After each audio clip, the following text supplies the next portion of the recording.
आप देख रहे हैं यूनिवर्सल न्यूज टुडे।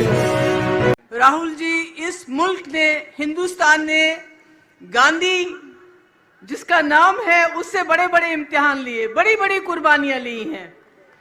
चाहे वो महात्मा गांधी जी हो, जिन्होंने आजादी की लड़ाई लड़ने के बाद इस मुल्क की आत्मा को बचाने के लिए अपनी जान दी, चाहे आपकी दादी इंदिरा जी हो, जिसने इस मुल्क के लिए आखिरी कतरा खून का दिया, चाहे आपके पिताजी राजीव गांधी जी हो, जिन्होंने इस मुल्क को अपने खून से सींचा। इसलिए आपके ऊपर ये जो भार है, ये जो जिम्मेदारी है, ये इसलिए आई है कि आपके नाम के पीछे गांधी नाम है, जिससे बीजेपी के लोग बहुत डरते हैं और आगे भी डरेंगे। आज मैं देख रही हूं यहां हम अलग अलग सोच, अलग अलग विचार के लोग जमा हो गए हैं। यही हिंदुस्तान है, यही भारत है, जहां अलग अलग सोच होती है। यही हमारे संविधान ने हमें इख्तियार दिया है, अधिकार दिया है कि हम सबको मिलजुल के रहने का। मगर आज मैं आपको एक संदेश देना चाहती हूं। इलेक्शन आने वाले हैं। संविधान का सबसे ताकतवर हथियार आपका वोट आपके हाथ में है।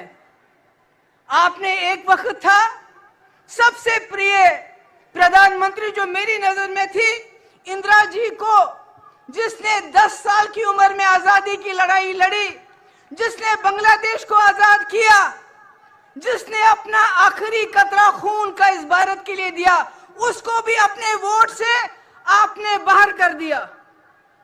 आपने 2014 में मोदी जी को चुना, जिन्होंने कहा सबका साथ, सबका विकास, सबका विश्वास, जिन्होंने कहा मैं हर साल 2 करोड़ नौकरियां दूंगा, जिन्होंने कहा 15 लाख रुपए जमा करूंगा तुम्हारे खाते में, जिन्होंने कहा कांग्रेस 450 रुपए में गैस सिलेंडर देती है, मैं 400 में दूंगा, जिन्होंने कहा औरतों के साथ ज्यादती हो रही है, मैं उनकी रक्षा करूंगा, और आपने वोट दे दिए।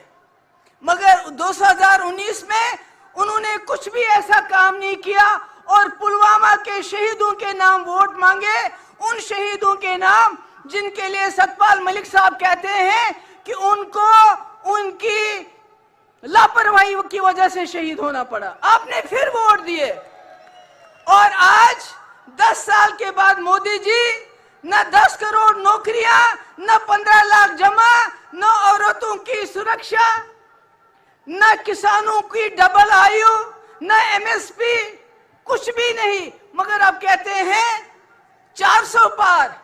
ये 400 पार क्यों करना चाहते हैं? आप मेरी बात सुनिए, क्योंकि ये संविधान को बदलना चाहते हैं, आपके हाथ में से आपका वोट छीनना चाहते हैं, ताकि जिस वक्त आप लोग जाग जाओ, आप इनको बाहर करना चाहो, आपके वोट में वो ताकत नहीं रहेगी। हम ऐसे हो जाएंगे जैसे चीन में वो किसी को भी वोट डालते हैं, चुना एक आदमी जाता है, एक जमात चुनी जाती है। जैसे प्यूटन रशिया में चुना जाता है, मोदी जी इस मुल्क को ऐसा ही बनाना चाहते हैं कि आपके वोट को, अगर आपने इस इलेक्शन में सोच समझ के वोट नहीं डाला तो आपके वोट की कोई ताकत नहीं रही। मैं जम्मू कश्मीर से आती हूँ, वहां संविधान खत्म है। चाहे जम्मू हो, कश्मीर हो, लद्दाख हो, आप आते हैं टूरिस्ट बन के, देखते हैं सब ठीक है, कुछ ठीक नहीं है। आप ले चले जाइए, वहां हजारों के लोग सड़कों पे मिलेंगे, मगर कश्मीर में कोई सड़क पे नहीं आता है, अगर आता है उसको जेल में डालते हैं।